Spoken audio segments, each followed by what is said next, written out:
آپ individual piety, personal piety, بہت اعلیٰ کردار، بہت اعلیٰ تقوی، بہت زاہد، بہت عابد، سب کچھ ہے، لیکن اس نظام کا حصہ ہے جو نظام باطل ہے۔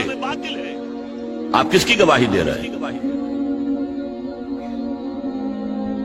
وَمَن لَّمْ يَحْكُم بِمَا أَنزَلَ اللَّهُ فَأُولَٰئِكَ هُمُ الْكَافِرُونَ، جو فیصلے نہیں کرتے اس چیز کے مطابق جو اللہ نے نازل کی ہے، وہی تو کافر ہیں۔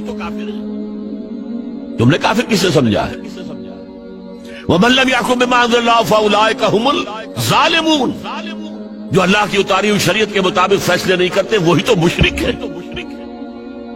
وَمَن لَّمْ يَحْكُم بِمَا أَنزَلَ اللَّهُ فَأُولَٰئِكَ هُمُ الْفَاسِقُونَ، جو اللہ کی اتاری ہوئی شریعت کے مطابق فیصلے نہیں کرتے وہی تو ناہنجار ہے، فاسق ہے، غدار ہے، باغی ہے، سرکش ہے۔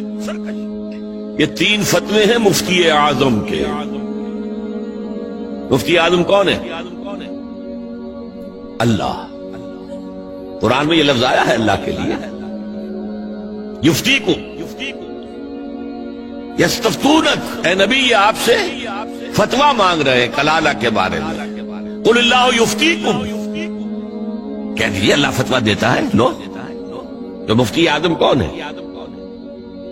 یہ سارے دنیا کے مفتی مل کر بھی اگر مفتی بن جائے ایک تو کیا اللہ کے برابر ہوں گے؟ اور اللہ کا فتویٰ یہ ہے جو اللہ کی اتاری ہوئی شریعت کے مطابق فیصلے نہیں کرتے وہی تو کافر ہے، وہی تو ظالم ہے، وہی تو مشرک ہے، وہی تو فاسق ہے، وہی تو سرکش ہے۔ اور یہ تین فتوے ایک رکوع میں آئے ہیں، سورہ مائدہ کا رکوع نمبر 7۔ تو یہ شہادت جو ہے، یہ شہادت گہے الفت میں قدم رکھنا ہے۔ لوگ آسان سمجھتے ہیں مسلمان ہونا۔